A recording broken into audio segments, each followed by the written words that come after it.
Just to react on your comment, ma'am, yung regarding yung sinabi mong turf war dyan sa airport. Alam mo, Chief PNP pa ako, we already felt that problem. Kasi nga, sabi ng airport police na under sa NAIA, sila daw ang airport police. Ito naman sabi naman ng PNP, sila talaga ang aviation police. And ngayon, tinanong ko sila, ang kanilang mga punto-punto dyan is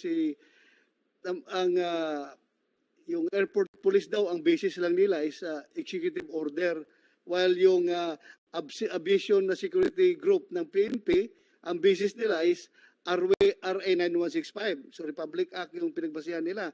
So they are claiming na mas may weight yung presensya daw ng ABSI group ng PNP. But anyway, dapat yung mga turf war na yan, yung kanilang mga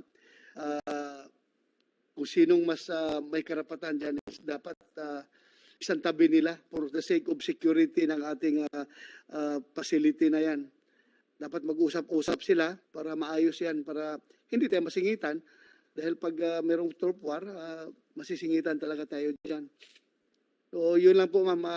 Yes, tama yun, Mr. Chairman. Talagang matagal na yung issue na yan. Kung maaalala pa ninyo, miski nung assassination ni then Senator Ninoy Aquino, nagkaturoan rin yung ABSECOM at saka yung ibang airport police. Magulo talaga yung issue nun.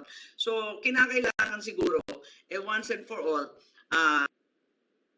kunin na natin itong pagkakataon na ito upang maisaayos yung management niyan. Higit sa lahat, nadadamay tayo, napapahiya pa tayo sa foreigners kasi sinisita tayo na substandard yung security ng ating primary airport. So these are the things that perhaps we can settle, and this is the opportunity provided us with these new bills. Thank you.